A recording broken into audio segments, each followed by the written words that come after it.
Mine was also outside. It was Mm-hmm. outside of the dashboard as well. I don't know. Maybe are you going to do any correction? Not really. Well, everything is on the video. Just rewatch the video. Oh, Okay. you see here, Uche, you have a Okay. question. Yes, I had the exact same problem she did. Good evening, everybody. I had the Good exact evening. same problem. My formula bar would just not highlight. If I take the cursor out of the text box, the formula bar will highlight. I can do anything in it. But once I go back into the text box, it No, just locks you're up. supposed to. You're not supposed to go back into the text box. Immediately you introduce the text box. I mean, when you want to insert a text box and you insert it, just move Mhm. your cursor straight to the formula bar and put your Straight formula. to Yes. even So, even doing that, even trying to go front and come back is new. So either way, it just wouldn't highlight. So nothing entered that formula bar. okay. What will happen is maybe when we get to our workbook, we'll check it out. All right. So Okay. today we'll be working on extracting observations and recommendations from Excel dashboard. Today's class is going to be short, maybe like 1 hour. There's an important announcement for everybody, which will come after the class. So let's just be done with this first. All right, so I think we've done all this before. What is an Excel dashboard? It's a visual representation of key metrics and data, often using charts, graphs, and tables. The components, we have charts, we have tables, we have our KPI. We all know this. We did this before, but I just have to run through this so I can before I get to my main point. And the purpose of creating a dashboard is to provide a quick overview of data and trends. Understanding the dashboard layout.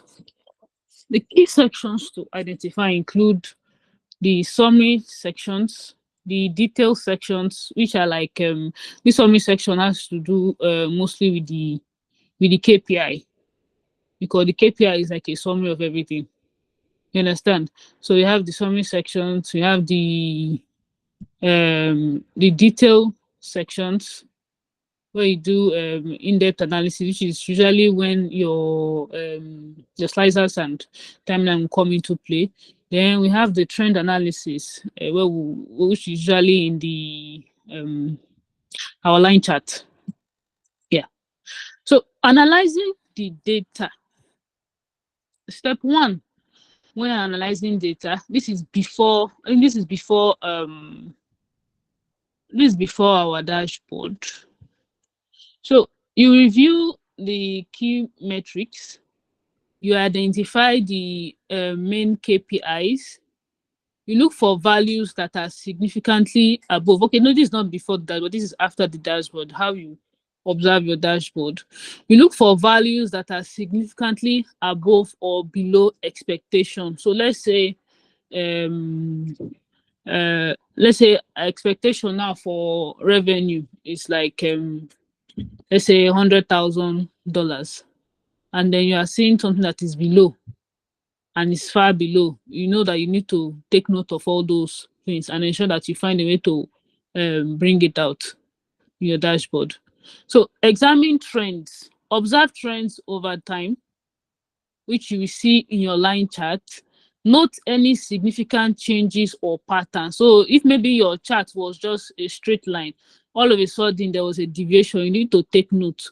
Most times something has happened there. That is why there is a deviation. It could actually save you from a lot of problem. Maybe you were having theft, or there's just a problem that you don't know, then you can quickly look into those sections.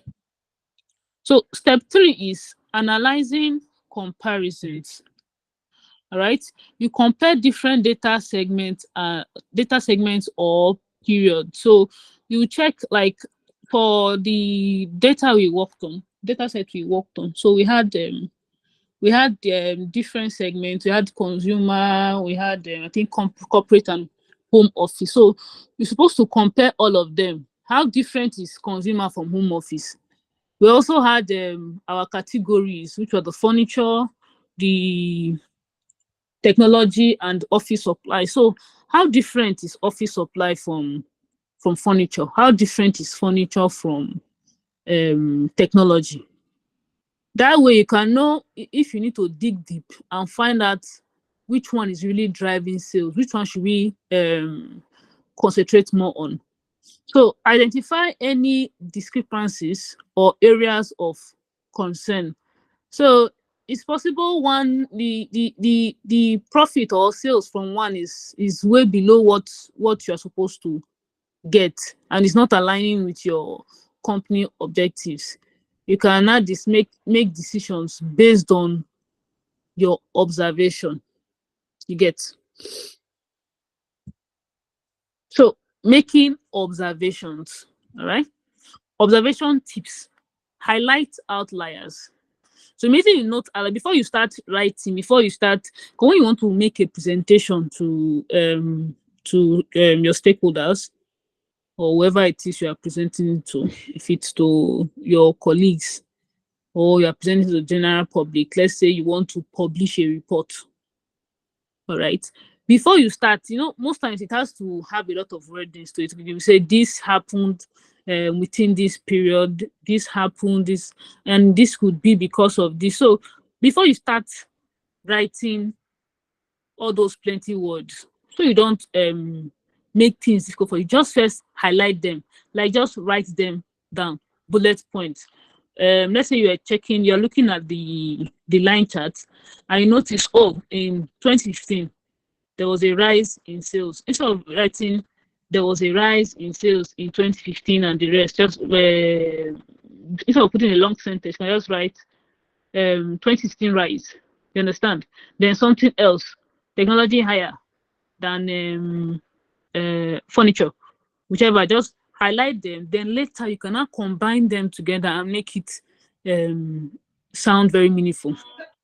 So it said you should note trends, increasing or decreasing trends in key metrics. So take note of any trend, any slight deviation, any trend, anything that is continuous. It could be for a reason, but you might not know. If there's a decrease, just take note of it. Those are things that you should ensure are in your report. All right, then compare against targets. Evaluate performance against goals or benchmarks. I think I said this before.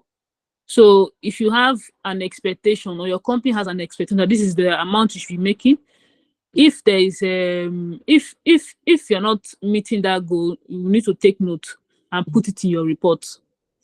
Most of the time, before you even start creating a dashboard, you have an objective. There will be an objective of that project.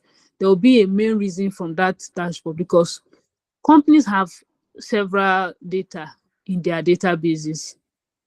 They will have data for their employees, they will have for their customers, they will have for their sales, they will have for even promotions. They will also have, even for their websites, web use, they will have all those data. It's not everything you will work with. So there will usually be an objective before you start the project.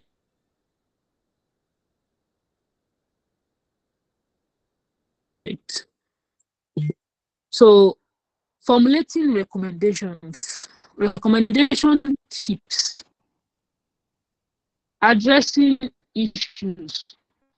Address issues based on observations and suggest corrective actions. So you've already made your observations in a particular, let's say you have a text box on your Excel workbook. So it should be based on your observations. You cannot go and make a recommendation when you did not state, without a reason for that recommendation. Meaning, based on this, if you want to write it, be something like, based on this, we can do this and then this. You understand? So, leverage opportunities. Identify areas of improvement or growth. So maybe after making your observations, you notice that these areas, they are low. The sales here is low, the profit here is low. In When you are making your recommendation, you can also repeat that this sales in this particular region is low. We could look into this to find out why. Could it be that they're having some social economic challenges? Maybe there are protests there, or there's just one kind of insecurity or the other that is affecting our sales. What could be the reason? You could actually save your company a lot of money by observing that and recommending that, because that way they know that, oh, for this particular period, maybe we should stop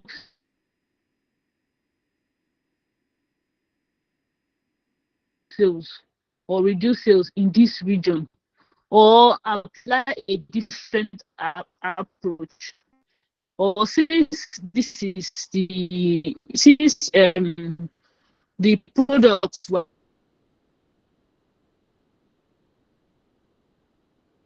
selling is not what people in this region are buying at this particular point in time, let's change our product. Let's probably look into a new product for this region. We already have so maybe, you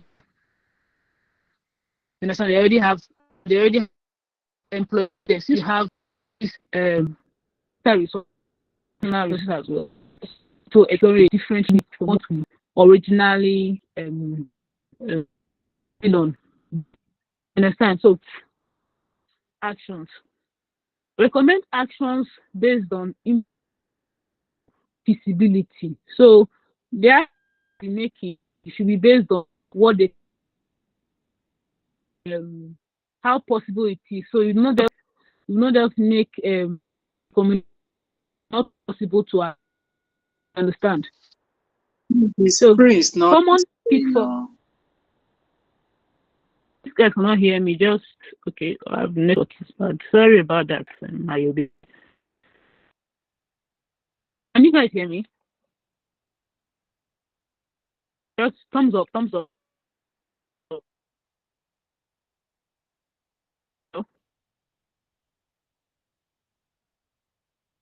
The only one. Okay, so my screen is now. So when common pitfalls to avoid. Pitfalls: overlooking key metrics. So issues, what by pitfalls, yes, issues to avoid. You understand? Issues to avoid, common mistakes that you could make that you can avoid here. Overlooking key metrics. You should know definitely your profit is very important. Very, very important. You cannot say, okay, you want to base your performance on only sales. Is very wrong. The major aim of every business is to make profit. So if you are basing on sales and not including profit, you are making a very big mistake, because many a times you can be making huge sales, but you will not be making good profit. I think this our data set is a very good example. I'll show you guys that there. So ignoring context, not considering external factors. So it's like you are working based on only the companies, only the factors from the company. That's only internal factors, like maybe the cost of goods are high and the rest. You're not taking into consideration that there could be a security challenge in that period, in that region, that is causing low sales. You get? So you should not only just assume that the problem is from the company. Maybe you start assuming that maybe there's theft in the company, or something is happening somewhere, or they are not the staff there are not efficient. It might not be. Sometimes those factors causing deviations in your production could be external. Another pitfall is assuming trends will continue. You should never assume trends will continue, because trends change with time. You get? So you don't assume because the sales is going up, the sales between from 2016 to 2017, the sales was increasing. You now assume 2018 to be like that. No. And even if the sale is increasing overall, when it comes to category wise, it might not be increasing. It's possible you'll be shocked that when you drill through, which is when you use your slicers and your filter, you'll be surprised that the sales of one particular product is covering another one. So you just feel the sales for this period 2018 was high. The next period, the next year, 2019 was also higher. So you will think, everything is going on well. Whereas there's one particular product that you are dealing on, that you are selling, that is actually giving you issues. But because you are focusing on one trend, you are not seeing that one. You are focusing on the overall trend. So it's always good to use your slicers to drill through, to filter and check those hidden trends. So tips to avoid pitfalls: double check data and context and validate your observation. So if you notice something is always increased, just check, always check again. All right. So summary, if we are going to do a recap, we just talked about understanding dashboard, key components of dashboard and layout, analyzing data, which is reviewing metrics, trends, that's analyzing, checking your data on your dashboard, right? Reviewing metrics, trends, and comparisons. Then making observations and recommendations, which is identifying issues and suggesting action. So we'll be able to cover that right now. Final thoughts: importance of accurate observation and actionable recommendations. So these are like the importance of making accurate observations. When your observations are accurate, that means when you have noted the issues that the business is having, they can be able to make data-driven decisions. So any decision they are making will be backed up with facts, will be backed up with numbers. You know, that they're not just going into the blues and just taking any decision. You understand? So you also reduce risk. When your observation is accurate and your recommendation is good, you reduce risk of maybe going to invest in the wrong category, or going to put resources, or maybe your recommendation now was probably laying off staff in this particular point because it's not profitable. You reduce risk. You reduce risk for your organization. Then problem detection. When you observe the trends very well, you know that there's an issue here. This was how it was going before. What happened that all of a sudden it stopped? You will also be able to identify opportunities. So if you notice that all of a sudden this particular year, the sales of this product just increased. Why did the sales of this product increase? So if the company decides to do research, because most times you might not be the one, you will just present your findings, then they might tell you to do your own research. You just make an assumption there. It could be that there's something there, or they might send whoever is their research manager to send their research manager to do research on, or a business manager as well, to do research on why that product is doing very well. And maybe they can just discover that there's a new trend. Will the presentation be sure? Okay, I will think about it, Eduge. So maybe they will realize that there's a new trend. There's a new trend. It could be a video. It could be a video. It could even be something that somebody said on YouTube or anywhere, and they just saw it, and all of a sudden, all the youth, or let me just say, the teenagers all decided to start buying that product. So let's say you are producing a particular phone. I noticed that all the teenagers are just buying, they're just buying that particular phone. You cannot say, okay, since they're always buying this, let me create another product that is similar to that product but slightly different. you could create a variation of that product. You could say, okay, maybe the only type of that phone I have is blue. Let me introduce black. You understand? Or let me get purple. Whatever based on your data and your research, that will decide, that will tell you what you should do. Let's introduce something, or okay, we're selling this particular, and these phones are selling very well. Um let's add headsets or iPods. You understand? iPods. Let's add those and see how the market will be. You get me? So it will help you to identify opportunities that the company did not even know exist when your observation is accurate. Yes, exactly, Ayobe. Resource allocation. So it will also, when your observations are accurate, also help you allocate resources very well.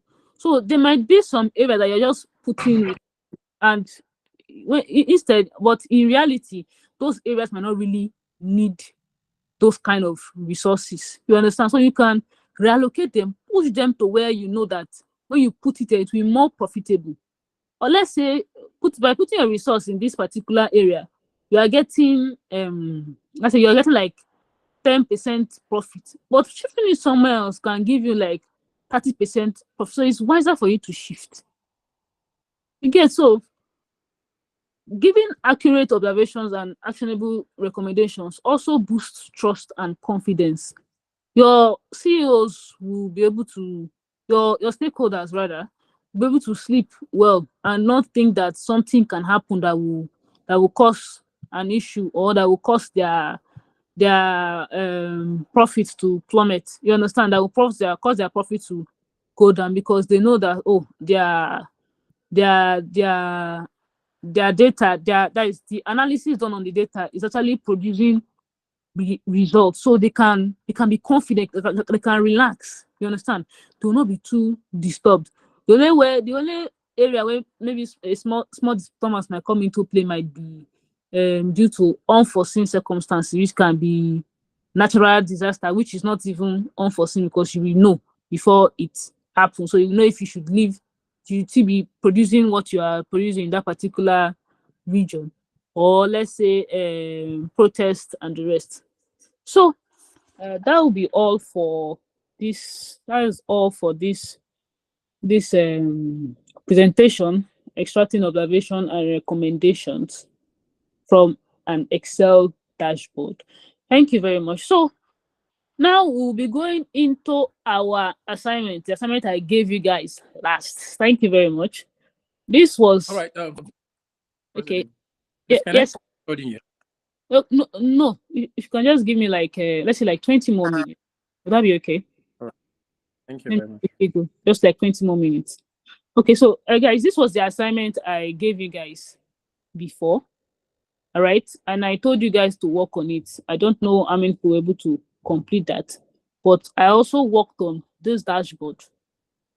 This dashboard we worked on together in class, and this was the final result.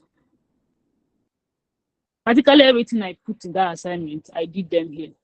I told you guys to introduce region and segment. I'll look at the assignment and I'll see how many of you guys really did that. Then, based on observations and insights and observations and recommendations rather. So this was what I got. This is just to show you before Instructor God's gift comes to make the special announcement. So, do you guys want me to read this out for you? Yes, ma'am. Okay. Yes, ma'am. Yes, ma'am. Okay. Or if you Alright. can still share it with us later. I will not share this one with you. You should have this, because to the assignment I gave you, for this, everything I did here was your assignment, so you should have it. If you don't have it, if you want to look for it when the YouTube video has been posted, you can go and be looking at it there. Well, I'll zoom it in so you can see everything that is written very well. All right, so from my dashboard, these were the observations I got. I know many of you, the people that actually did that assignment, will get more observations. You get, well, everybody, I use three different colors. Okay, it's okay if you use three, as far as it doesn't look outrageous. As in, it's not, you're not having color riot, it's okay. So, observations, the revenue and profit overview. So, from the dashboard, you could see that the total profit was about 11 million. Sorry, the total revenue was about 11 million. Total profit was 1,491,000. Then the profit. I can't see your screen. I think. Is it for everybody? Can you guys see my screen moving? Okay. Affirmative, yes. Okay. So you need to turn off your system. So the profit margin from here was 13%. How I got the profit margin? Formula for profit margin is profit over revenue times 100 over 1. By it's not too clear. Let me turn this off. Show tabs only. So I think this should be better. So that was how I got my profit margin.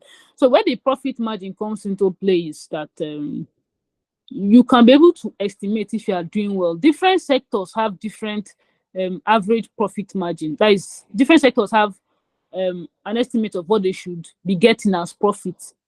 You understand? So people in the technology sector, they have their expected profit margin that okay, if you are making this particular profit, you are doing very well. Some people can be making profit. That does not mean they are doing well.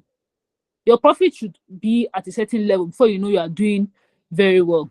So I think when I did my own research for this particular category or this particular company that has a combination of furniture, technology, and office supply. So basically, they deal in sales. So I think the expected profit margin is like 10 or 11, and they had 13, which was good. So you can categorize it as that. So a profit margin of 13% is not bad and suggests that the business is efficiently managing its costs relatively to its revenue.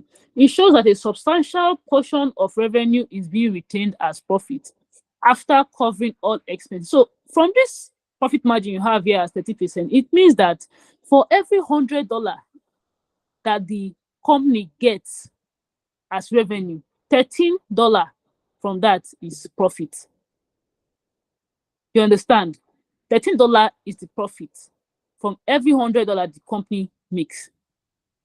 So from the table, from the dashboard, technology has the highest share in terms of profit generation with $722,000, followed by office supplies with $637,000. However, the profit generated from furniture was relatively low compared to the other categories. But furniture was very, I think I actually wanted to show you guys this. Furniture was very, the sales from furniture was also high, but the profit was low. You can check the dashboard now. All right. So you can see furniture here. I think furniture here is 33% for sales. It's higher than office supply, which is 31%. All right. But if you should come now and slice it, you can see the revenue. You can see the total profit. This is the overall total profit. All right. 1,491,000. But if you come here now, you slice it, you can see the profit for furniture, 131,000. Let me go to office. You can see the profit for office supply, 637. The difference is very high. You can also see the one for technology, 722,000. So it means the cost of producing furniture or cost of purchasing furniture is very high. I'm trying to be fast. That's why I'm not picking people that are raising up their hands. Sorry. So because it has an announcement to make, so I'm just trying to hurry up and just put you guys through. Oh, okay, Joseph, go on. What's your question? Okay, not fast. Top 5 selling subcategories. How will you know the expected profit? You will do research online and find out expected profit margin for each sector. You find it out online, or maybe or somebody in the company might just nobody will tell you. Actually, you have to do research. You have to do research. It's based on research. It's based on research trend. You understand? So bulk of the revenue generated was from the consumer segment, followed by corporate and then home office. So consumers are people that just buy it and use it for, they use your products for their own personal reasons. That is just individuals. Then corporates are companies like banks, let's say maybe banks, you can have offices and the rest. Then home office are people that have offices at home. Let's say like freelancers and the rest, teachers, all those ones. So top 5 selling subcategories. The highest sales in chairs. You guys should try and compare your assignment with what I have here. If you feel what's the difference between revenue and total profit? Okay, revenue is the total amount you got from sales. Total profit is the total amount you got from the sales minus the cost of production or your cost price. So profit is your profit you make. That is, you guys know this now. Profit is what you make. Revenue is like a total sales, total amount. Okay, yes, you got that. That's good. So this indicates that these products are driving the majority of sales, possibly due to high demand or better marketing. All right. Sales by category. Furniture had 35%, office supplies had 33%, technology had 31%. Sales okay, yes, thank you very much, Ayubi.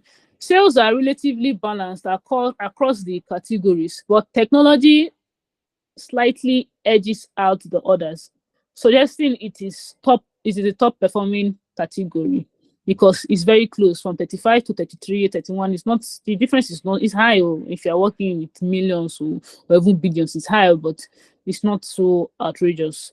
You understand? It's different from that profit we checked that we saw for furniture. That furniture was 113,000, so by the rest were about 700. So the rest were more than times 2 the price of furniture. That is very high. All right, so sales and profit trends. All these things are what I stated in that slide I showed you guys just now. All right, so sales and profit trend 2015 to 2018. Sales trend, there has been a consistent increase in sales over the years from 2015 to 2018. I want to show you guys it. So you can see it here. This is the sales chart. From 2015 to 2018, the increase in sales was consistent, but I think it was more consistent though from 2016 to 2018 and not 2015. So you can review that. All right. So that's why you need to double check, as they say. For profit trend, profit increased from 2015 to 2016, but plateaued. Plateaued here means it went down, but plateaued in 2018 despite an increase in sales. This indicates a possible rise in cost or other inefficiencies impacting profitability, which is true. So you can see it here. Between 2017 and 2018, there was an increase. The sales still increased, you understand? There was still an increase in sales, but the profit dropped. And it could be that the cost of production or cost of purchasing your goods increased. You understand? Most times it might not be decrease in selling price, usually due to increase in cost, or maybe it's even possible. It might not even be only cost. It could be possible something is only spoiling your company. Maybe the machine that they're using, if it's a manufacturing company, maybe the machine they are using is always spoiling and they are repairing it, or there's somebody that is stealing the parts there. You don't really know, or something is just happening, or your machines are being sabotaged. You don't really know what's going on, but you need to look into it. All right, or maybe that period or somebody that you don't really get. Profit and sales by region. Yeah, so the West region was the highest in both sales and profit, indicating strong performance. All right, the East region fell slightly behind the West region in both profit and sales, but was higher than Central and South regions. This disparity between sales and profit across regions suggests regional challenges in managing costs or varying levels of marketing competition. So it could be the way the managers this is the profit and sales by region. So it could be the way the managers in the East and West region manage your business is different from the way the ones in Central and Southern region manage the business. It could also be that the competition here is higher. The competition in the Central or the competition in the Southern region is higher than the competition in the Western region. So maybe that is why your sales is lower here, while this one is higher. So you can now consider, okay, changing goods you are working with, you are producing there, or you can just think of any other thing there and make a recommendation. So well, here, we already applying economics. Yes, we are. AOB. All right, recommendations, profitability and improvement. So we have cost analysis. All right. So we need to investigate the cost structure, especially in high revenue areas like the East and West, to identify opportunities for cost reduction and the reason behind higher sales and profit compared to other regions. So we need to investigate, which is what I showed you guys just now. We need to investigate why those regions are selling well and why the other ones are not selling well. What could be the problem? It's possible that you could actually make a big change to just transfer your manager from the eastern region that is doing very well to the southern region, so that the manager can go and do some magic there. So whatever he's doing in this region, he could probably replicate it there. And you move the other one from the southern region to the eastern region. You understand? So it depends. So product and pricing strategy. Reevaluate the pricing strategy for low profit. This was detailed analyzed. Okay. Thank you. Reevaluate the pricing strategy for low profit products, especially the furniture category, to ensure they contribute adequately to overall profitability. So since you have seen that the sales of furniture, if you check the sales of furniture is higher than office supply, but the profit is just too low. It's possible the amount you use in purchasing the, let's say it's a manufacturing company, and maybe the amount you use in purchasing the raw materials you use for making your chairs and the rest is too expensive. So you would consider, do I really want to continue producing furnitures? But it's also possible that most of the your customers from the other category, let's say the technology category and the office supply, it's possible they know about you and they purchase those other category, those other products from you because you produce furniture. So you also need to evaluate that. In some cases, some people say they have they might have some companies rather, they have some goods they are producing, but they are smaller goods, like let's say earphones, you understand? Let's say hairpins, for example.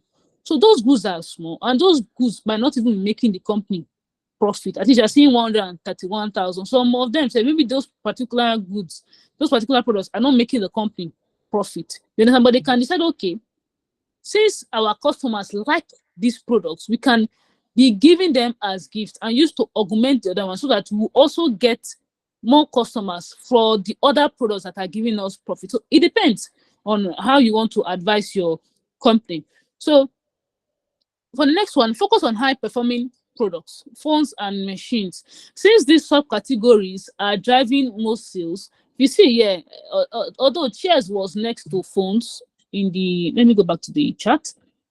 Okay, I have just 4 minutes. I told the instructor 20 minutes. So if we check here now, you can see the highest here was chairs, followed by phones. Then the lady that was saying most times you don't need to sort your pivot table to get it this way. You can see that the difference between phone and chairs is very, very small. You get difference between phone and chairs is very small.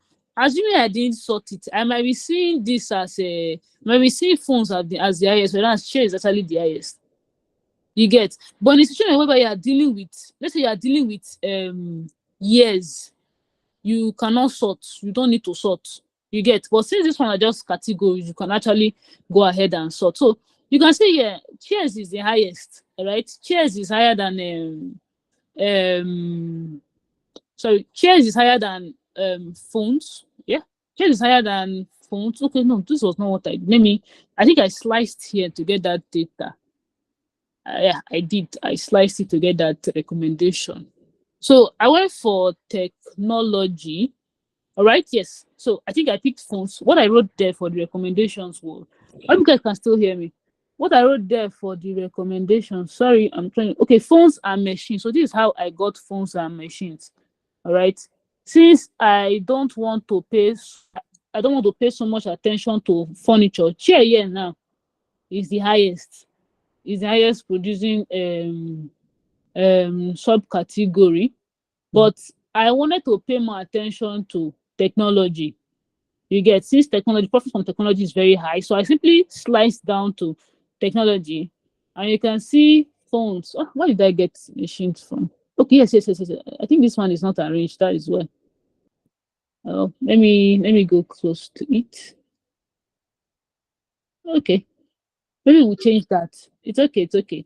But you guys get the point. The whole idea is for you to get the point. That is why they always say double check, triple check. You can even check it 4 times to just ensure that what you are giving them is correct.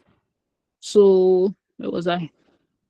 Yes, phones and machines. So since these subcategories are driving most sales, I think this is not supposed to be phones and machines. It's supposed to be phones and something else. So they are driving more sales. Consider focusing marketing efforts or product development on this area. So since you know that people are buying phones more, phones is trending, you can increase your advertisement, you can increase the resources you are allocating to advertisements on phones. And the second product is not machines. Machines is wrong. Machines is wrong. Let me clear the filter. Machines is wrong. All right, so maybe phones and storage. I'll work on it, but this one is my own personal recommendation. So I don't know. Yeah. So thank you. So production mix optimization. Consider whether it is worthwhile to continue with lower performing subcategories like binders and storage, or if resources could be better allocated to high performance. So you just need to do more research and observe if you need to continue spending money on this, or you should just shift them, or you can use this to augment the other one, whichever. You understand? More research will tell you what to do. So regional strategy adjustment, central and south regions here. So you can develop targeted strategies to boost sales and profitability in these underperforming regions, such as localized marketing campaigns or adjusting product offerings. It's possible those regions now, people there don't speak English or don't speak the language that you're actually doing. So you can now target, change your advertising style, change your marketing style. You understand? You can employ locals there. As people that were born there, you can employ locals there to help you do your marketing instead of getting your own people from another place to do it. So you just change your marketing style there. You need to do more research in those regions to see why your sales like that, how the people act there, what they like, and the rest. So reevaluate low sales regions. The regional graph, the regional graph provides a starting point for identifying top performing regions. Further analysis could reveal opportunities for expansion or improvement in other underperforming regions. The central and south regions where sales are lower should be reevaluated, and strategies to reduce cost, improve operational efficiency, and boost overall sales and profitability should be considered. Right? I think that one is very straightforward. So monitor profit trend. So you need to continue monitoring your profit trend.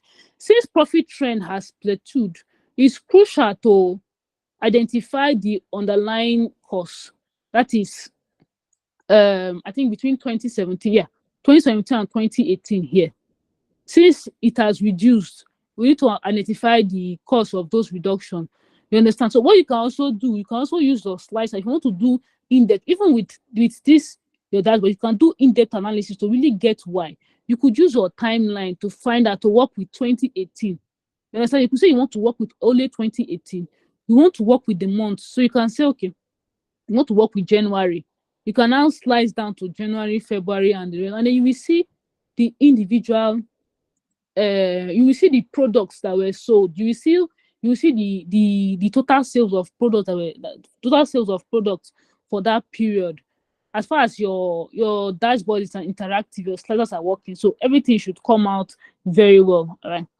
So balanced growth, given the balanced sales across categories, which is furniture, furniture, what's the other one? Furniture technology and office supplies, the business can continue to invest in all three main categories because the sales is good for all of them. It's very close.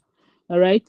To maintain diversified revenue stream, but with a strategic focus on categories that also drive higher profitability. So regardless of the fact that what this line just means, regardless of the fact that you need to want to continue sales in all these categories because their sales is high, their sales is close, the percentage is close, you still need to consider profitability. So you need to still look into it.